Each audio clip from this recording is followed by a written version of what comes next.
Hola, bienvenido al nuevo episodio de Voces se construyen hoy. Hoy estamos con Juan. Hola, ¿cómo están?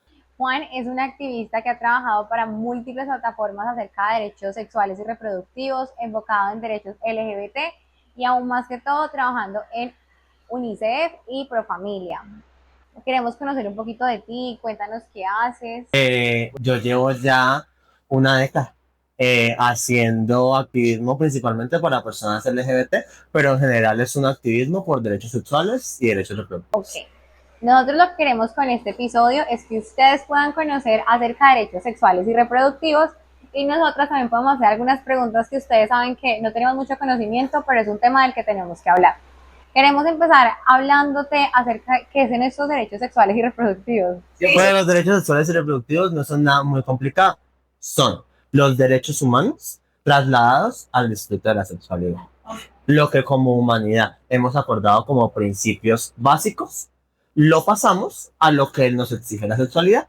Principios como la libertad, que son inherentes al ser humano, se entienden, por ejemplo, desde el poder decidir cuándo y con quién quiero tener, por ejemplo, relaciones sexuales. Queremos que nos cuentes tú cómo ves la situación actual en Colombia frente a esos estudios y a y los programas que hay en Colombia acerca de derechos sexuales y reproductivos. Yo creo que Colombia tiene una ventaja frente a otros países y es que tiene una legislación de avanzada. Desde el 2006 se tenía la posibilidad de acceder a una interrupción voluntaria del embarazo, por ejemplo, bajo tres causales, pero había una forma de despenalizar la acción. Desde el 2022 eso ha quedado completamente despenalizado hasta la semana 24 y yo creo que eso es uno de los grandes avances. Como eso puede también ser que en Colombia cualquier adulto puede casarse con otro adulto que desee sin importar su género. Sin embargo, pues igual hay una dificultad de pasar de la legislación existente a la implementación. Y yo creo que ese es el gran bache, ¿no? Entonces, todos los colegios están obligados a tener un programa de educación sexual, pero eso termina siendo no tan así. O se va al área de la biología y entonces empiezan a explicar qué es el sistema reproductivo, que eso de poco sirve, o se va a un área muy social que habla, por ejemplo, de ciencias psicoactivas, que habla de la constitución política, que habla del buen ciudadano, que es importante, pero no habla de sexualidad.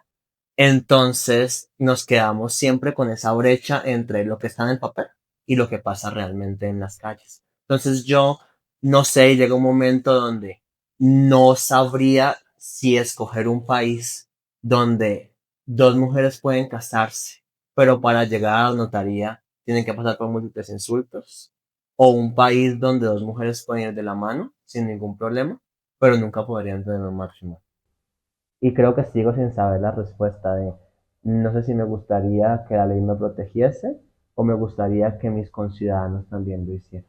Cómo se pueden implementar, digamos, porque muchas de las frases que la gente dice o es como, es que sí, les damos educación sexual, pero la educación sexual hace que las personas quieran ir a literalmente reproducirse.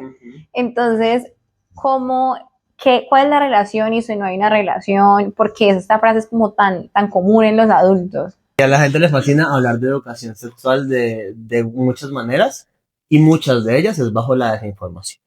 Entonces tenemos en Colombia hace mucho tiempo, de manera muy mediática desde el Acuerdo de Paz, este movimiento que se llama Con mis hijos no te metas.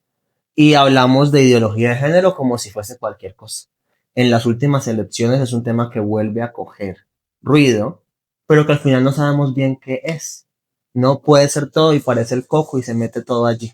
La ideología de género es la forma en la que han encontrado sectores, sobre todo ultraconservadores, de decir que hablar de diversidad sexual homosexualiza a la gente y meterlo en una bolsa además, donde personas LGBT terminamos colindando siempre con la prostitución, con la pederastia, con la vulgaridad, y eso no es así, pero encuentran la manera de que lo sea.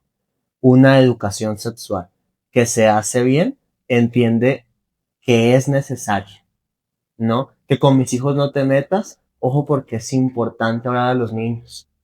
La mayoría de los abusos sexuales en niños ocurren en las casas y es importante que los niños sepan qué significa los secretos que con adultos no se podrían tener. qué significan los tocamientos y los roces. Que desde muy temprano sepan que hay partes de mi cuerpo que se pueden tocar y hay partes de mi cuerpo que la gente no debería tocar. Que hay que hablar de anticoncepción, que hablarle a los adolescentes de anticoncepción no los lleva a la cama de una vez, sino que les hace entender, por ejemplo, que la masturbación es natural, ¿no? Que pueden sentir placer. Que si desean iniciar una vida sexual con consentimiento y con justa causa, pueden hacerlo con personas de su edad, a la edad donde consideren hacerlo cuando su cuerpo ya esté desarrollado. Que pueden acceder a métodos anticonceptivos. Además, hablar de sexualidad es también hablar de autoestima. Y ahí entonces uno dice que usted también tiene derecho a entender que tiene una orientación sexual y una identidad de género. La gente cree que cuando uno habla de orientación sexual y identidad de género, entonces simplemente son personas trans y personas gays y lesbianas. Y no es así. Usted tiene una orientación sexual. Las personas heterosexuales lo tienen. Por eso se les nombra así. Las personas son cisgénero si se identifican con el género que se les asignó al nacer. En colegios donde hay programas activos de educación sexual, las tasas de embarazo adolescente disminuyen. El tema, por ejemplo, de violencia basada en género también. Y yo creo que desde el colegio se pueden empezar a ver qué tan importante es intervenir allí. Hablar de violencia basada en género, no solamente lo que afecta, por ejemplo, a mujeres, que es muy importante, sino también hacerle caer en cuenta a los niños que si ellos se pelean a puño o que si van a jugar fútbol solamente para ver quién es más fuerte y más viril, eso también es violencia basada en género. Nosotros queremos saber qué es el aborto, qué es el VIH, como estos temas polémicos que no deberían serlo. Lo que conocemos como aborto en la cabeza de las personas es un procedimiento que se mete en el vientre y saca a unos bebés en pedacitos y se llevan a unas bolsas. Y eso no es así en la realidad. Lo que sucede es que ese procedimiento se llama interrupción voluntaria del embarazo, que en Colombia, en el 93% de los casos, es un procedimiento farmacéutico. Las personas con capacidad de gestar que han quedado, ¿no? En embarazo, y lo que hace es detener ese conjunto de células que apenas se está empezando a formar. Entonces no expulsan un bebé, sino un cúmulo de células. ¿Que se hace por qué? Porque se entiende que tener un embarazo es una decisión de vida. Es una decisión costosa, no solo de bolsillo, porque tener un hijo es bastante demandante. El tiempo que yo tengo disponible para mí va a cambiar en razón del cuidado de otra persona. Y mis expectativas de vida también lo van a hacer. Y es por eso que se defiende la interrupción voluntaria del embarazo como una actividad que tiene que ser no penalizable y que debería ser permitida para todas las personas con capacidad de gestar. Ok, y como este tema del VIH, que la gente te dice, ay, es que voy a coger esto porque una persona que tiene VIH positivo lo tocó, entonces yo también me voy a contagiar. Ajá. Estos mitos y estas cosas, ¿qué son? Hay mucho que se puede hablar del VIH, ¿no? Y además se ha juntado mucho el VIH con movimientos LGBT.